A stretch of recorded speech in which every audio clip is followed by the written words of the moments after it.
Hello, Frida. Hello, world. Frida Reba Darcy and one Patricia O'Connor here.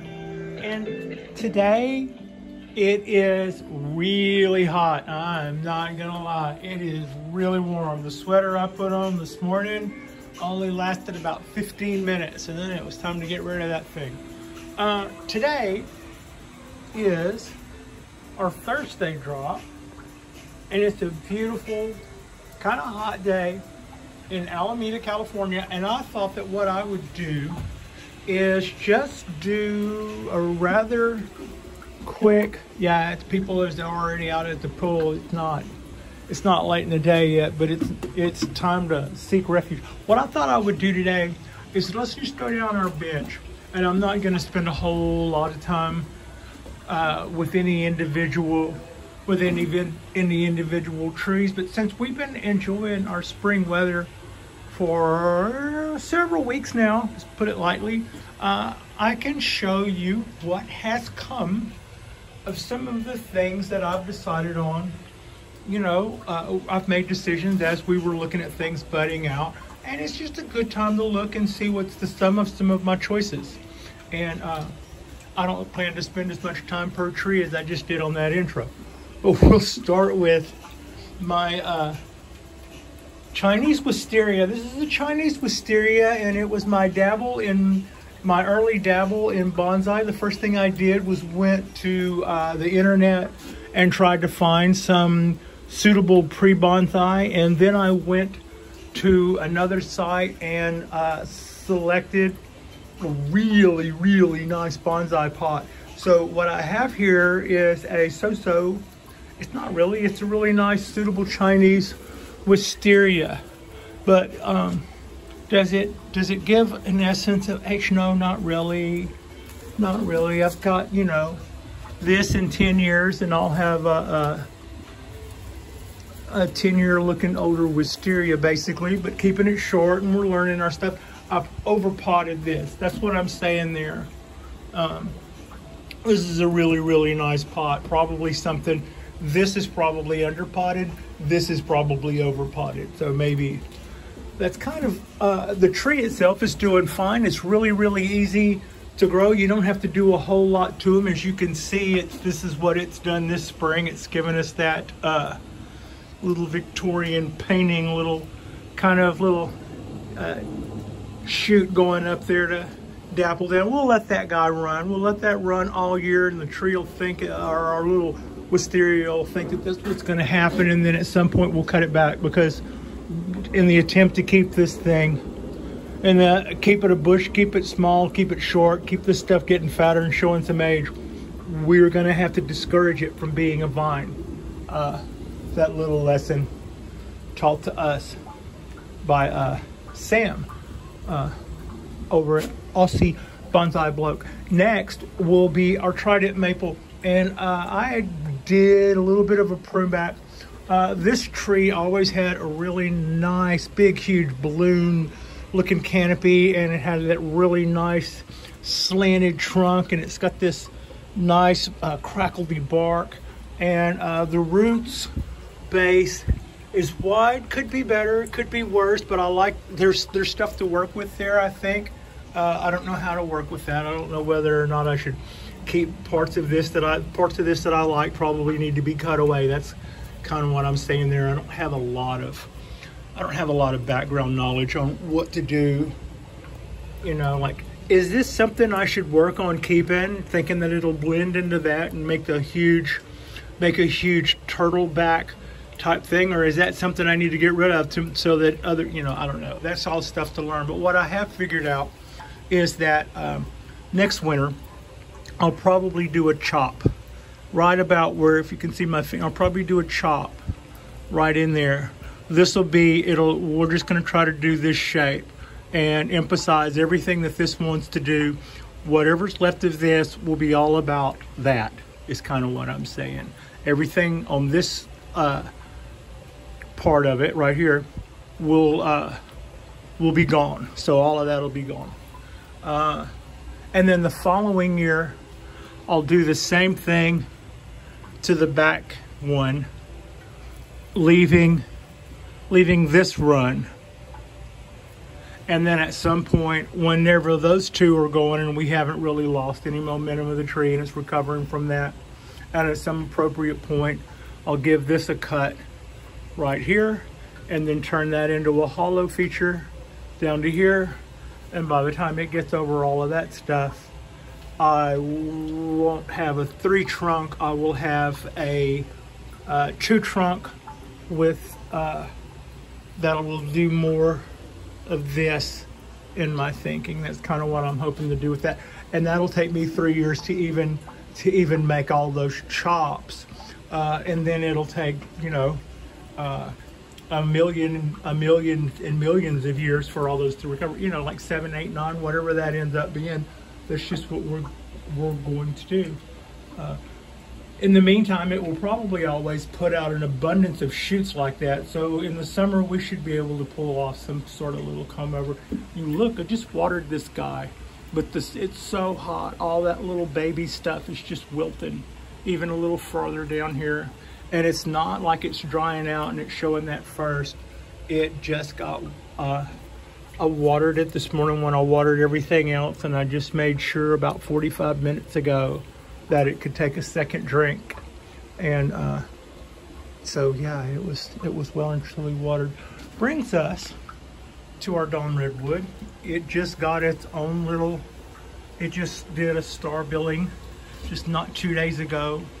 But at some point in the next couple of weeks, maybe within a month, we don't want to let this get out of hand, I'll probably put a slight amount of wire to some of this stuff so that it doesn't compete so hard to be new tops. It would have a fairly okay shape to it if I pulled all that stuff down.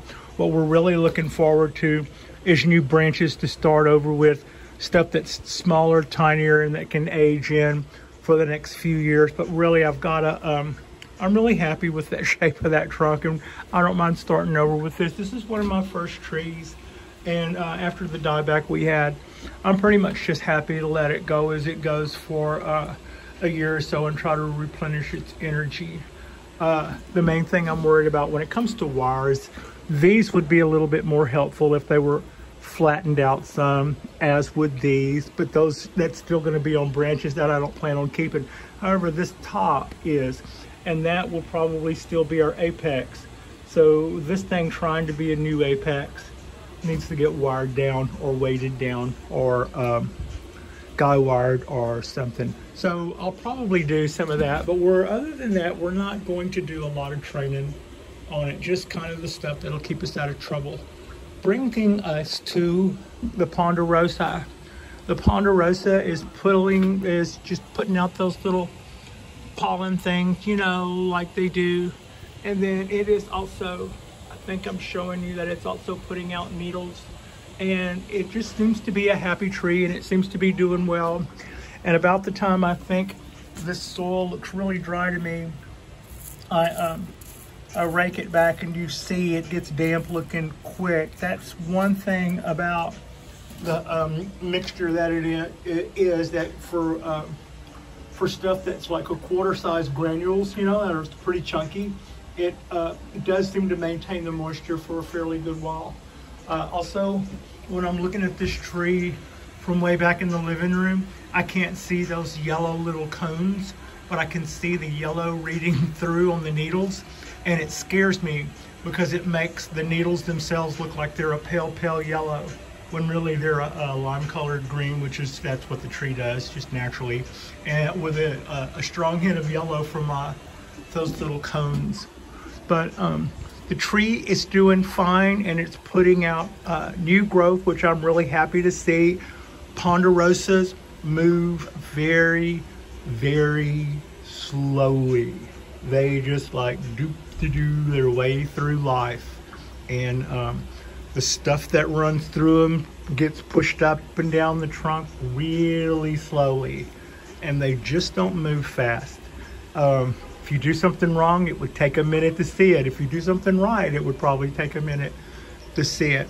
That's just their nature. But so far, the way things are looking after going into our first year with this Yamadori, collected at 5,000, I think 800 feet in the Dakotas, and it is 100. It was said to be 175 years old. I think they probably counted the rings on it, and I think given the amount of time these trees take to grow, that that's probably not way off.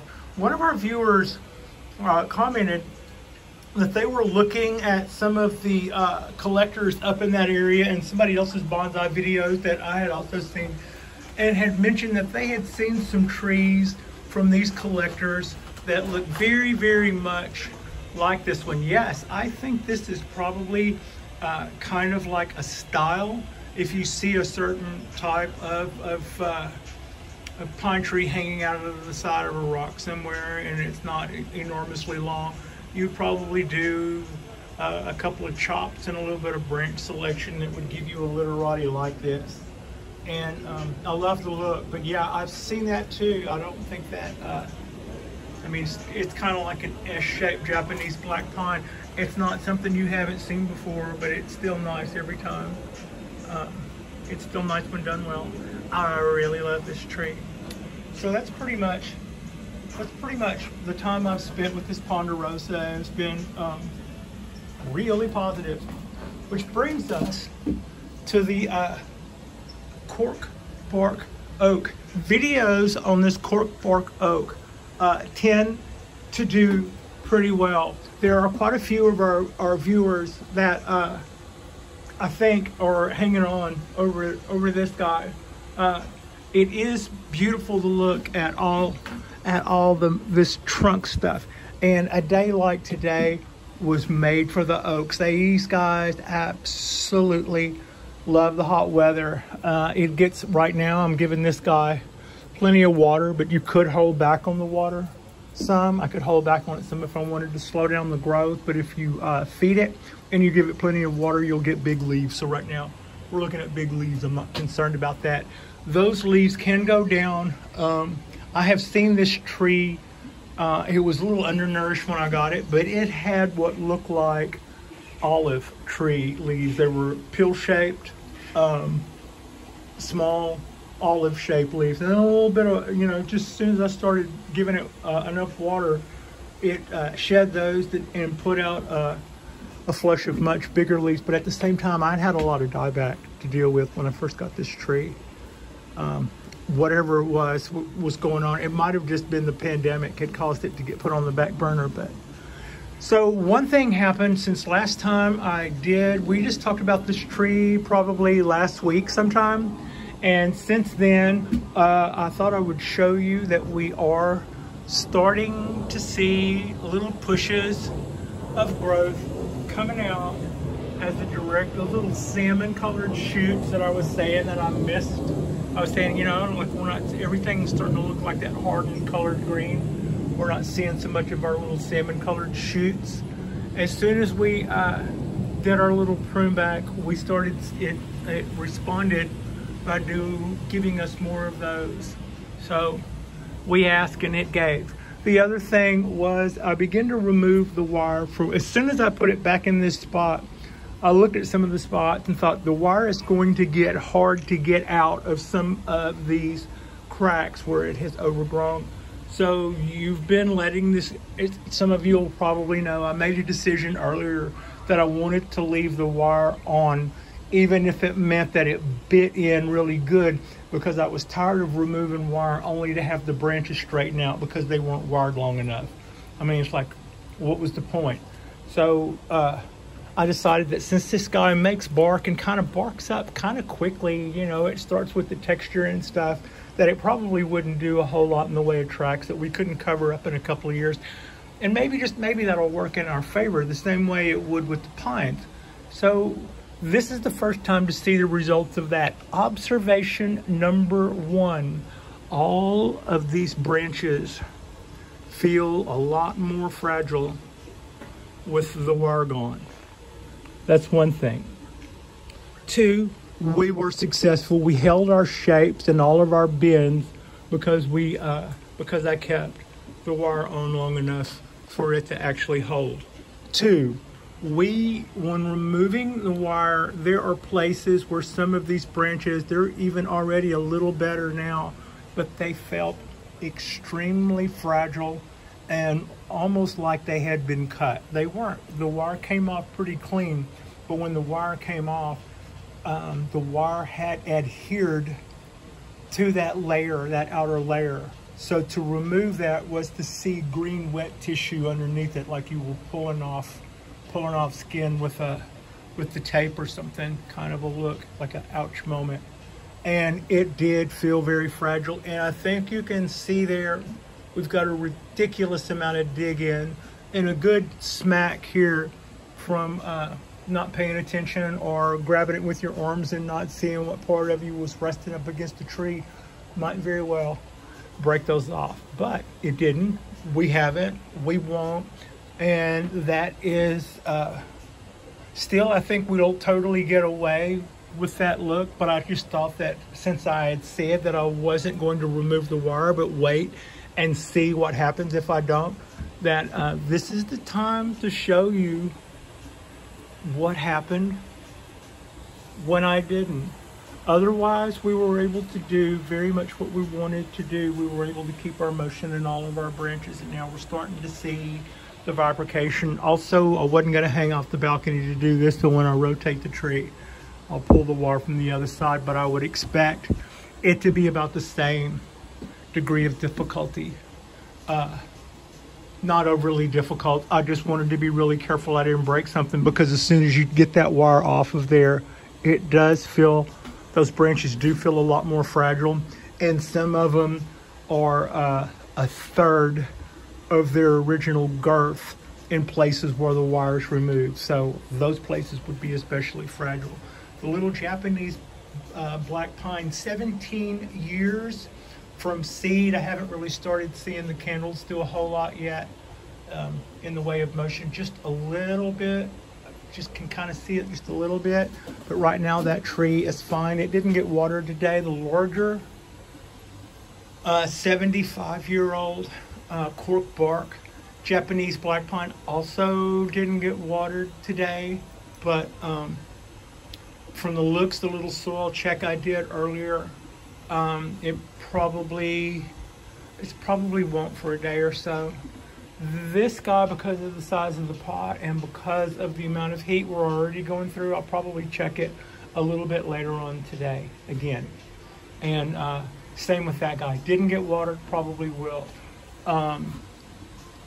Let's see, this tree is doing very well. I'm glad to say that it is, that it's pushing out with it. It's starting to be more green than yellow, which is a big positive for me. And I have gotten a better feel for how much water it actually takes and how long it actually takes to dry out on the inside. I didn't really have a good, I don't think I had a good feel for what was going on. I would scratch a little bit on the top and scratch a little bit down, but maybe not down that far. Afraid to hit roots and then make a judgment in water when it was probably still holding a lot more water than I realized. I think that's probably what I learned this year, and hopefully we're better off for that. Yeah, that's pretty much there. Which brings us to the this little Japanese black pine was gifted to me, and I believe it came with its original box, which said Brussels. So I know I'm familiar with Brussels. My John Redwood came from Brussels, and I'm like, oh, another Brussels tree all the way out here in California. Hi, from Mississippi. So, isn't that where they are? Mississippi, Tennessee? I think Mississippi. Anyway, not to get sidetracked. This guy's pushing out a whole lot of growth. I don't have a plan for it yet. I don't know whether or not I'm going to allow it to keep doing this. I'm a mighty crab on the beach kind of a thing is what it reminds me of. I could pick one side and gin the other. I haven't decided which one of those it would be at if I want to do that. I haven't seen this, in all honesty, I haven't seen this tree yet. I'm really thankful that I have this little Japanese black pine,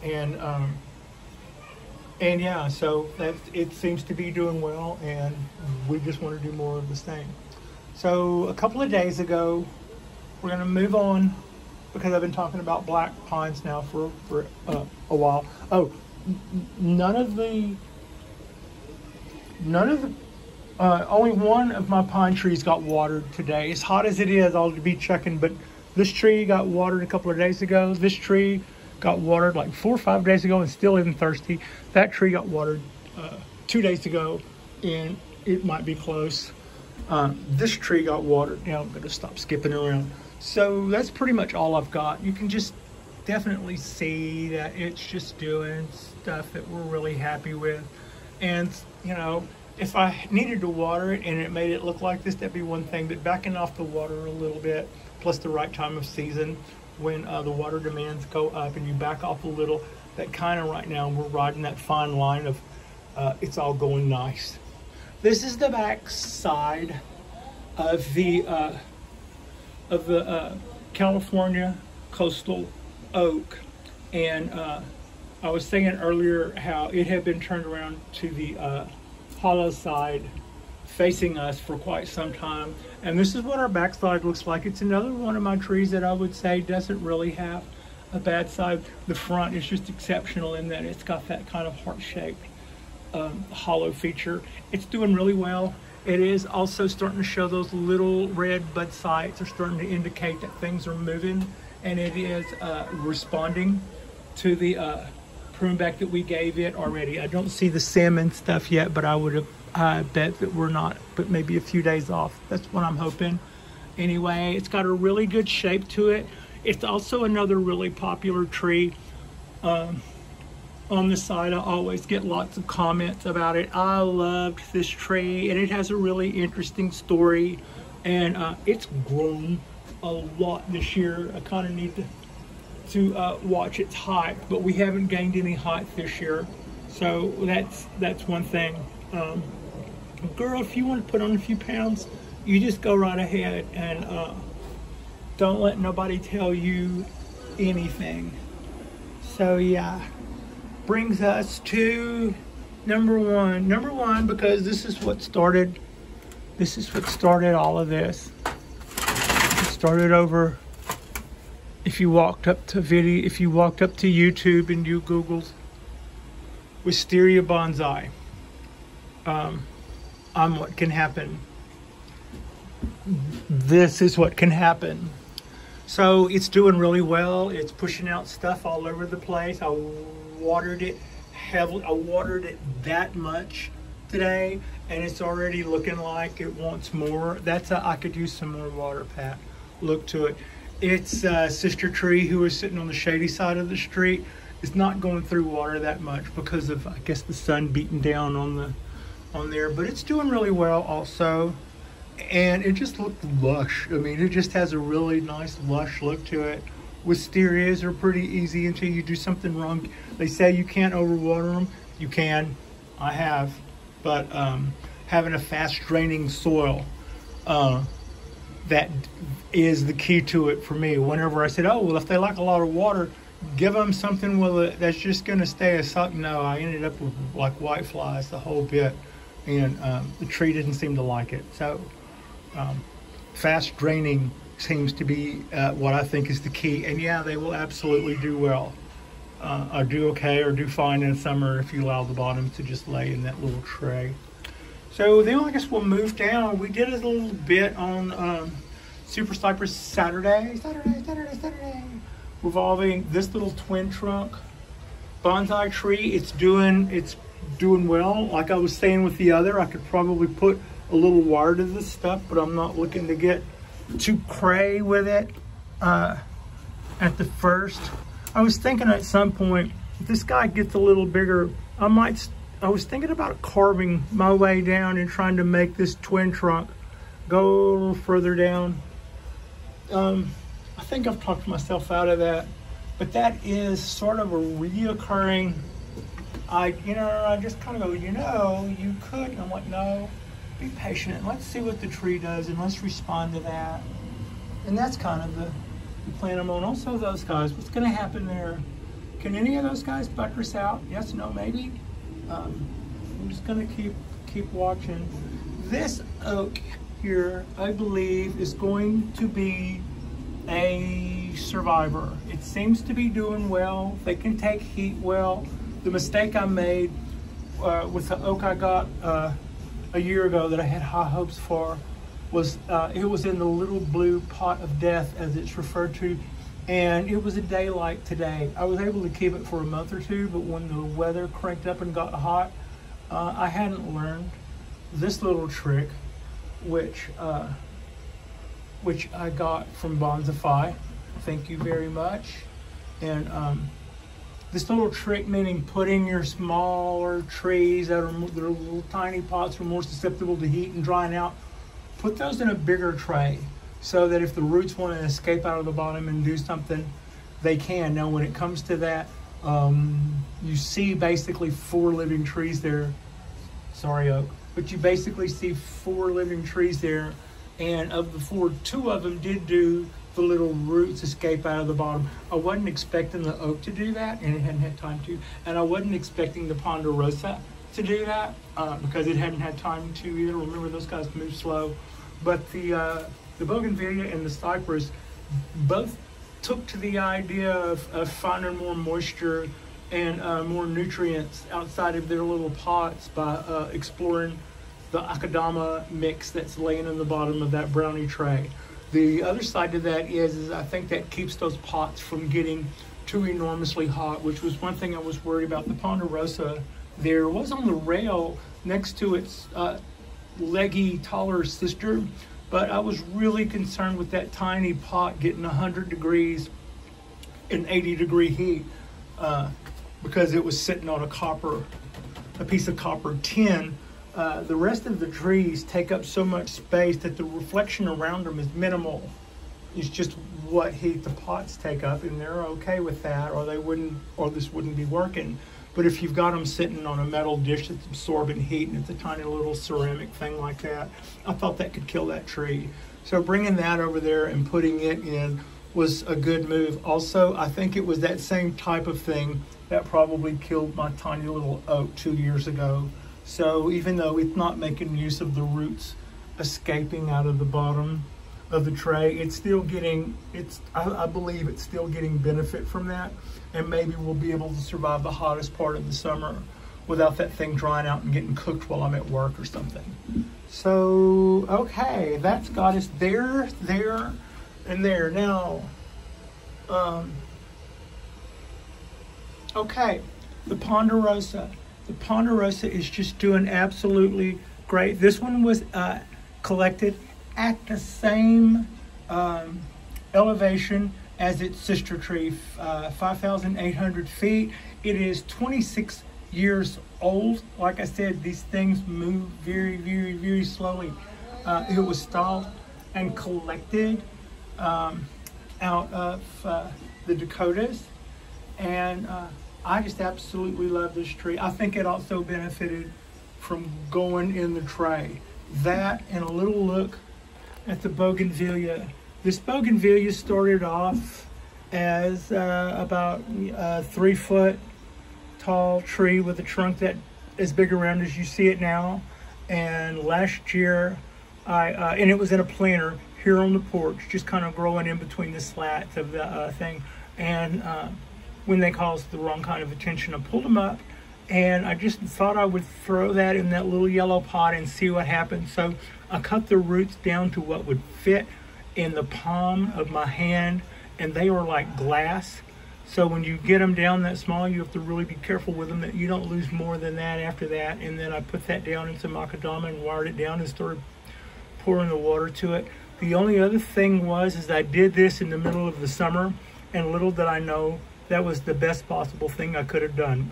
It'd be easy to go, yeah, I just happened to, no, that was the best thing. The heat is when these guys love, if you're going to do work like that on a bougainvillea, do it when it's hot as old Billy, as they say, and then make sure that you keep that guy hydrated. So I've been thinking all along when I saw this guy bloom a couple of years ago that color is just almost red, and that I thought it would really look pretty in that little yellow pot. And to that end, I was thinking that I would probably take a cutting from from this bougainvillea, but instead I ended up yanking the guy up and throwing it down in there, and this has been there a year now, so that now we're seeing it bloom. And it looks like it may have eaten all of its fertilizer, so I should probably go, yeah, okay, you get more. But I'm kind of happy with the way that's working out. We've got a little bit of shaping to do, but it has certainly given us stuff to work with. And yeah, that's a lot of bonsai joy for the little bit of the effort. Like stick plus pot equals, wow, that's really cool.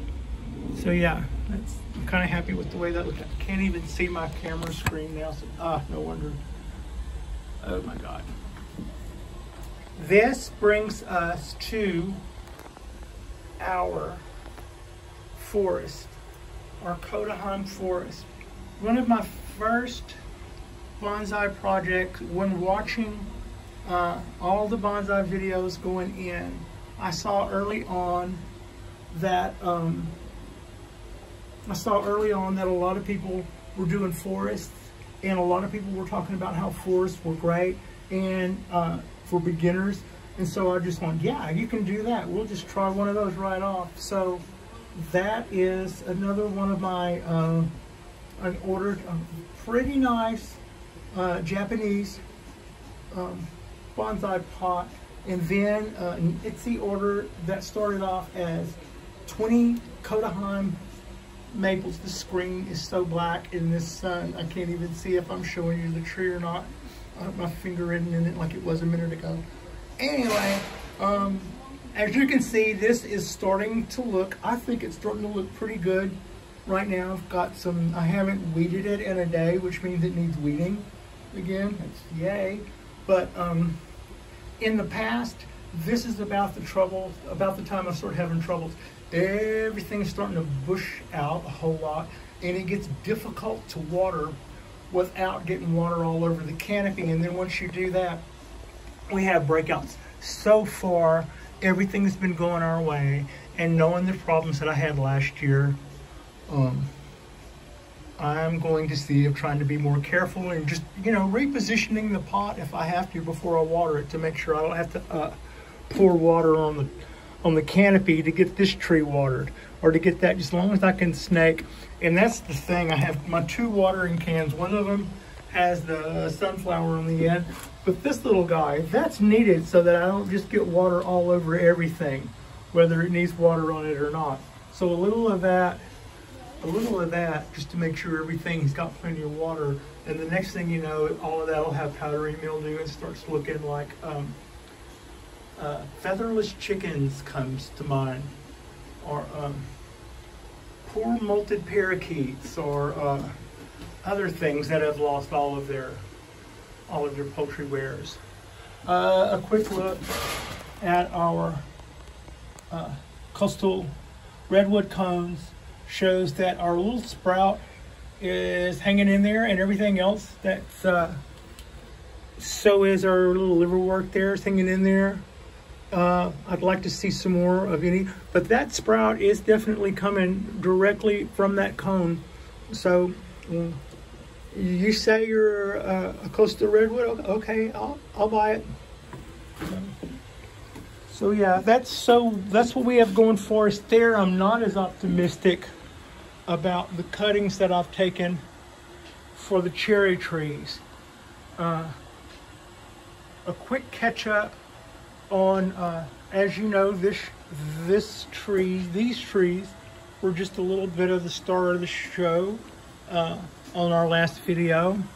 And a just quick look at the leaders. I don't think I've made any hard and fast decisions that I need to catch anybody up on. I think this branch here needs to start looking more like a branch and a little less like a leader to be. I don't want to pull that down enough to make it crack, but I'll probably at some point here in the not too distant future bring that guy down, and the one to the right of it that you also see doing the same thing, down a little bit so that it's not, yeah, down a little bit so that we get a limb out of it and not a second top. So I threw a little wire on the Prince, the soon-to-be leader here, and it started trying to drift out or something because it thought it would be heavy enough to be a limb. So I threw this tiny little piece of wire just to guide it, keep it up. Right now it's getting flagged by this limb. In the past I've cut a limb that was flagging it, but I'm gonna leave this guy because it's not otherwise hurting it. And in a day or two, our soon-to-be new leader for this half of this ball cypress will be catching right up.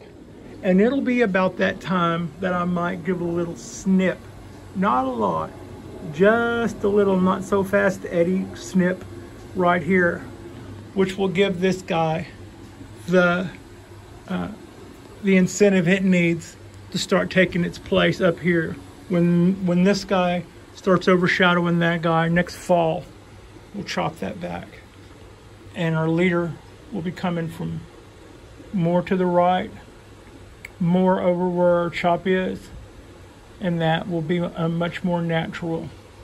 My thinking is that'll be a much more natural growth. I sort of have that here. I've always been happier with the growth on this side than I was out of this hook, which I just thought would in the end, it wouldn't be so bad if it just, if it bowed out and came back in, but I thought it might look unnatural. I'm happier with this leader. We talked about this last winter. I said, if I get a shoot over here, I might sacrifice this. If I don't this year, I'm not gonna sweat it. I'll probably just go with that from now on. But I asked for it, I got it, and that's how that's going. So I'm pretty happy with that. You can see this little leader here is taking off from this year where we started this one over last fall, kind of fast and loose there, Pat. But this is how our winter was. This is growth that started last fall, and it never got cold enough to do anything but brown the tips. So that was what our lack of winter did.